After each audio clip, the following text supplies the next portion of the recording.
توی تنظیم آدرنالین. بدن همیشه تو حالت آماده باش قرار میگیره، فکر میکنه که همیشه تو خطره، پس آدرنالین زیادی ترشح میکنه که منجر به کابوس‌های مداوم میشه و خاطرات بد ناگهانی به مغزت وارد میشه. یه داروی خیلی معروفی هستش که کاربرد داره واسه اینکه سطح آدرنالین رو بیاره پایین، اسمش هست پروپرانول، که اینو هر کسی نباید بره بخره، باید با مشورت پزشک براتون تجویز کنه بگیرین، یعنی هر کسی نباید بره سر خود اینو بخوره. یه چیزی که تو PTSD اتفاق میفته، برخلاف تصور عموم فکر میکنن که کورتیزول بالاه توی حالت PTSD، در حالی که اینطوری نیست. اگر بلا فاصله کورتیزول بره بالا این خوبه، این واکنش طبیعی بدنه، ولی اون افرادی که بعداً PTSD رو تجربه میکنن معمولا اون لحظه کورتیزولشون بالا نمیره و این یعنی درست کار نکردن هورمون ها که منجر به PTSD میشه.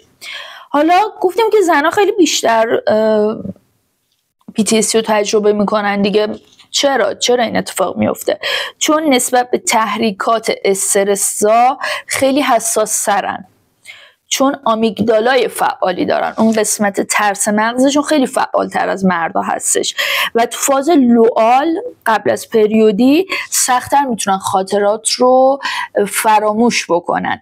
یعنی قبل از پریودی زنها همش یه سری خاطرات بد رو مرور میکنن و بعدی زیر سر هورمون زنانه پروژسترون باعث ماندگاری خاطرات میشه. برای اثبات این یه سری تست‌های آزمایشگاهی هم انجام دادن. گفتیم اون فرد وقتی که مبتلا به PTSD میشه، مغز میاد بین اون نشونه هایی که دیده با اون هورمونای توی مغزش ارتباطی میسازه دیگه. حالا فرد بعد از چند وقتی از اون اتفاق گذشته بیاد دوباره اون صدای بلند، اون تاریکی، هر چیزی که اون مغز اون لحظه ارتباط ساخته باهاش، اون رو ببینه، به شدت ضربان قلبش میره بالا، یعنی بدن دوباره میره تو حالت آماده باش و فرد بعدن حتی بره وقتی بخوابه، وقتی داره استراحت میکنه، حالا یه فیلمی نگاه میکنه، هرچی، باز هم ضربان قلبش بالاتر از حد نرمال هستش. ژنتیک هم خیلی تاثیرگذاره، یعنی یه گروه از ژن‌ها هستن که توی ابتلای فرد به PTSD، اضطراب، اعتیاد، افسردگی دخیله و این سه تا چیزی که گفتم با PTSD رو هم دیگه تاثیر میذارن. یعنی اون سه تا اضطراب، افسردگی، اعتیاد باعث تشدید PTSD میشن و PTSD هم باعث تشدید اونها میشه. و گفتیم که یه سری ژن مسئول اینا هستش دیگه. میگن که عوامل محیطی باعث میشه که یه سری از عوامل محیطی باعث میشه که این ژن‌ها فعال بشن، روشن بشن. حالا چطوری پیشگیری بکنیم از PTSD؟ این خیلی مهمه دیگه. مشکل اینجاست که وقتی که اون فرد داره PTSD رو تجربه میکنه، از یه طرف میخواد که رو اون منبع خطر تمرکز بکنه، از یه طرف میخواد تمرکزش رو از رو اون برداره و فرار بکنه. یه اختلال، یه بالا پایین شدن بالا پایین شدن تمرکز و توجه وجود داره. اگه بیان اینو درستش بکنن، احتمال اینکه فرد بعداً مبتلا به PTSD بشه کمتر میشه. اومدن توی ارتش اسرائیل یه برنامه کامپیوتری درست کردن، دادن سربازا باهاش کار بکنن که اسم این برنامه کامپیوتری دات پراپ تسکه. سربازا میان باهاش کار میکنن، بعد میرن حالا میدون جنگ. اومدن دیدن اون سربازایی که با این برنامه کار کردن بعدن رفتن میدون جنگ خیلی کمتر مبتلا به PTSD شدن در مقایسه با اون سربازایی که این برنامه رو باهاش کار نکردن. پس اگر قبل از اون حادثه‌ای که فکر میکنی، حالا مثلا ماها که الان توی شرایط جنگی هستیم، بیام یه سری تمریناتی که روی توجه و تمرکز تاثیر خوب میذارن رو انجام بدیم، احتمال اینکه PTSD بگیریم رو پایین میاره. درمان ها چی هن؟ مواجهه، یعنی اون اتفاق شما مرور میکنی، مثلا میگه آره من رفتم بیرون، اون خفگیره اومد منو هل داد سمت دیوار، موبایلم از دستم گرفت فرار کرد، دوتا هم مشت زد به شکم من که نتونم دنبالش برم. اینو که وقتی مرور میکنیم با خودتون، مغز میبینه که هیچ اتفاق قرار نیست بیفته، توی خطر نیست، پس کم کم یاد میگیره که اوکی این میشه یادگیری، فرایند یادگیری خاموشی دیگه، خطری دیگه منو تهدید نمیکنه. قبلا جلساتون میگفتن 40 تا 60 دقیقه باشه، الان میگن نه همون 10-20 دقیقه هم اوکیه. یه نکته جالبی که اینجا داره اینه که اگه سریع بعد از اون اتفاق بیان جلسات مواجهه رو برگزار بکنن، کمتر به PTSD مبتلا میشن. یعنی اون یه گلدن تایمی داره، بعد از اون تجربه نباید بذاری خیلی بگذره بعد بری جلسات و مواجهه رو انجام بدی. اگه زود انجام بدی تاثیرش خیلی بیشتره. گفتیم دیگه، اینم که گفتیم همه آدما که PTSD نمیگیرن، یه سری از آدما بعضی از آدما خود به خود خوب میشن، یعنی حتی ممکن طرف PTSD رو تجربه کنه بعد یه مدت مثلا خود به خود خوب بشه، این امکانم هست. ببخشید. یه سری درمان‌های مکمل هم بود که خیلی پیچیده بود و اگه بخوام توضیحش بدم خیلی وقت گرفته میشه، من از اونا عبور کردم، ولی توی دیسکریپشن میذارم مقاله رو، اگه خواستین خودتون برین اون یه تیکه رو بخونید. درمان بعدی ورزشه.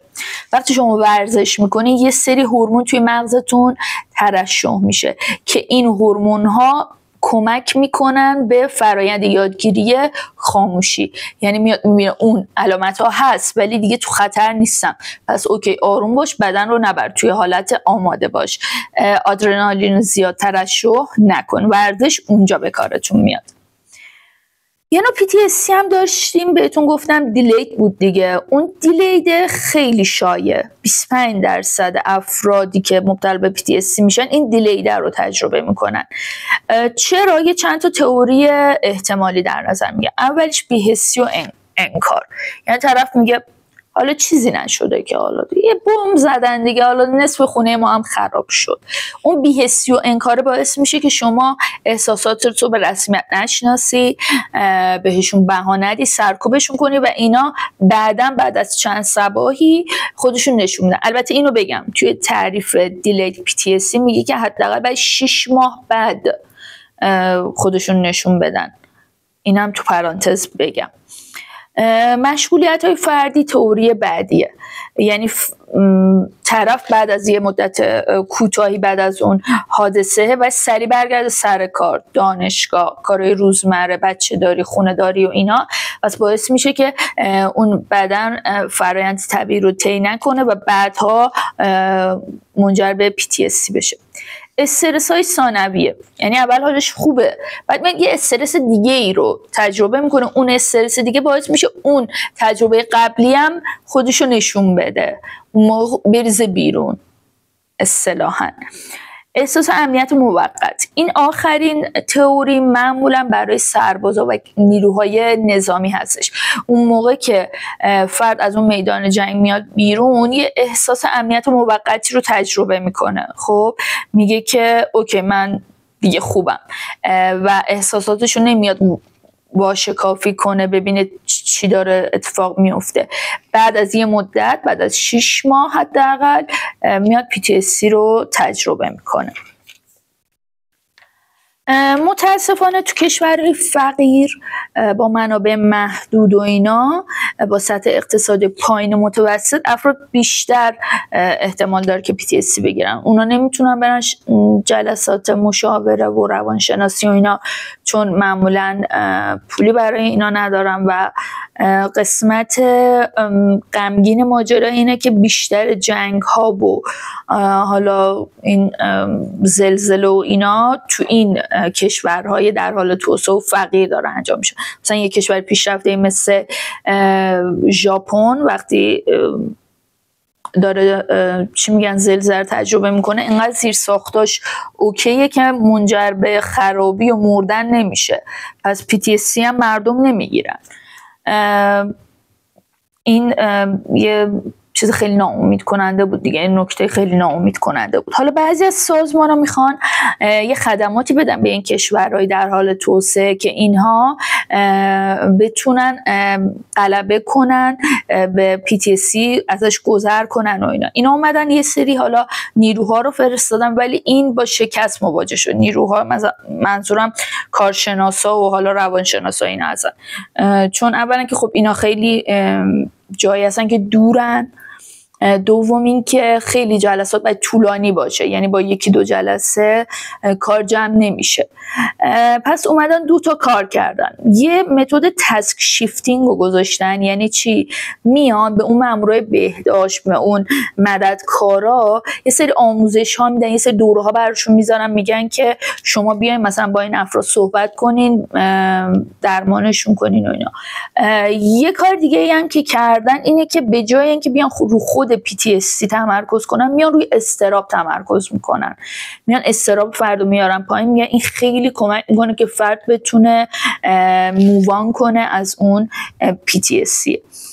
آخر سر نویسنده میگه که PTSD شایع ترین مشکل روانشناسی و روانشناختی هستش و ما 40 ساله که مطالعه خیلی دقیق داریم روش انجام میدیم، ولی هنوز خیلی راه داریم، هنوز خیلی باید بیشتر تحقیق کنیم تا بتونیم به افراد کمک کنیم و علممون رو تو این راستا زیاد بکنیم.